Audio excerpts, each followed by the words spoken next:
Hello అండి, ఈ వీడియోని దయచేసి పూర్తిగా చూడండి, ఓకేనా? సగం సగం చూసేసి మీరు తెలుసుకోకుండా తప్పులు చేస్తే గనక మీ ప్రాణాల మీదకి తెచ్చుకుంటారు. మా దగ్గరకు ఒక ఫీమేల్ పేషెంట్ వచ్చారండి. జస్ట్ నిన్ననే ఆవిడకి ఒక 2-3 ఎపిసోడ్స్ లూజ్ మోషన్స్, వామిటింగ్స్ అండి. ఆమెకి అంతకు మించి ఏమీ లేదు. అయితే జనరల్ గా మనం ఎప్పుడైనా డీహైడ్రేటెడ్ గా ఉంటే బెస్ట్ సొల్యూషన్ ఓఆర్ఎస్, అది అందరికీ తెలుసు. సో వీళ్ళు ఏంటంటే కోకోనట్ వాటర్ అన్నిటికంటే బెస్ట్ అని చెప్పేసి within the span of 36 hours almost 5 litres of coconut water తాగిచ్చారు ఆమె చేత. జనరల్ గా ఏంటంటే ఓఆర్ఎస్ తాగుతుంటే అది ఉప్పగా ఒకలాంటి వికారమైన టేస్ట్ వచ్చేసి అది తాగేటప్పుడు వామిటింగ్ సెన్సేషన్ వస్తుంది. కాబట్టి ఏంటంటే కోకోనట్ వాటర్ కొంచెం స్వీట్ గా టేస్టీగా ఉంటాయి కాబట్టి తాగుతూ ఉంటే వెళ్ళిపోతా ఉంటాయి. తర్వాత ఇంకా వామిటింగ్స్ తగ్గట్లేదన్నమాట. హాస్పిటల్కి వచ్చారు. సో మా దగ్గర జనరల్ ఫిజిషియన్స్ చూస్తున్నారు ఆ కేసుని. తర్వాత నేను ఈసీజీ చూడగానే నాకు సడన్ గా అనిపించింది ఈసీజీలో ఏదో తేడా ఉంది, ఇమీడియట్ గా పొటాషియం చెక్ చేయండి అని. అంటే ఆ ఈసీజీని చూస్తేనే కొన్నిసార్లు అది పొటాషియం బాడీలో ఎక్కువైందా తక్కువైందా అనేది తెలుస్తుంది అనమాట. అండ్ ఇమీడియట్ గా నేను ఏబీజీ అనే ఒక బ్లడ్ టెస్ట్ పంపించాను. అంటే ఏబీజీలో ఏంటంటే మన బాడీలో ఉన్న సోడియం, పొటాషియం రఫ్ ఎస్టిమేట్స్ వచ్చేస్తాయి. సో ఆ టెస్ట్ చూడగానే దాంట్లో పొటాషియం 6.9 ఉందండి. ఇమీడియట్ గా పొటాషియం తగ్గడానికి సో అండ్ సో మెడికేషన్స్ ఉంటాయి అనమాట. ఇలా మెడికేషన్ ఇస్తున్నా సరే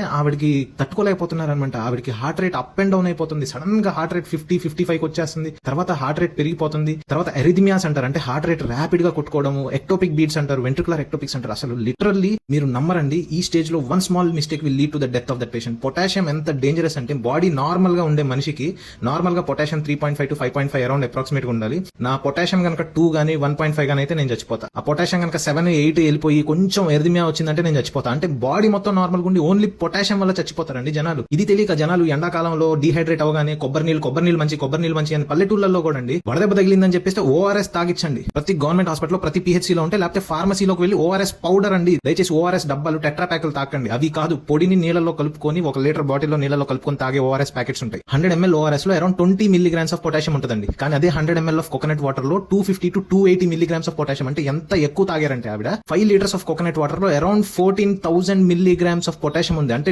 డైలీ మనం తీసుకోవాల్సిన పొటాషియం అరౌండ్ 4,500 milligrams. ఆమె 14,000 తీసుకుందంటే ఆల్మోస్ట్ 3 times ద డోస్ తీసుకొని ఆవిడ కిడ్నీస్ ఓవర్వెల్మ్ అయిపోయి ఆవిడకి ఆ పొటాషియం పెరిగిపోయి literally she went till death. ఈ వీడియో ఎందుకు చేస్తున్నానంటే చాలా మంది ఆర్గానిక్ నేచురల్ గా వచ్చేది మంచిది అని చెప్పేసి ఎక్కువ వాడేయడం. గుర్తుపెట్టుకోండి, అతి సర్వత్ర వర్జేయత్ అంటే ఏంటి? Anything in excess will cause harm to us అండి. 10 రూపాయలు ఇస్తే ఫార్మసీలో ఇస్తాడండి, లేకపోతే గవర్నమెంట్ హాస్పిటల్కి వెళ్తే ఫ్రీగా ఇస్తారు. అది నీళ్ళలో కలిపించి తాగిచ్చండి. 1 or 2 litres of coconut water maximum per day, it's okay అండి. కానీ దయచేసి ఎక్సెసివ్ గా ఓఆర్ఎస్ తాగించకుండా ఓన్లీ కోకోనట్ వాటర్ తాగించండి. అలానే కిడ్నీ పేషెంట్స్ ఎస్పెషల్లీ వాళ్ళ బాడీలో పొటాషియం ఎక్స్క్రీషన్ సరిగ్గా ఉండక వాళ్ళకి ఇంకా హై రిస్క్ ఉంటుంది. ఎందుకంటే ముసలోళ్లలో ఎండాకాలంలో ముసలోళ్ళు చనిపోతున్నారు అంటూ ఉంటారు కదా. వాళ్ళకి ఏంటంటే డిహైడ్రేట్ అవగానే పల్లెటూళ్ళు అందరూ పొలవమని కొబ్బరి నీళ్ళు తాగును అని తాగిచ్చి కిడ్నీలు ఫెయిల్ అయిపోయి ఎరిథమియాస్ వచ్చి ఇంట్లో చచ్చిపోతారు. ఎంతమంది ముసలోళ్ళు పల్లెటూళ్ళలో నేను చెప్పిన ఈ కారణం వల్ల చనిపోయి ఉంటారు తెలుసా? Nobody knows. So please share this video with all your friends and family. Coconut water is a natural electrolyte, నేను కాదన్ను, కానీ అతిగా దయచేసి వాడొద్దు. ORS is the best solution for dehydration.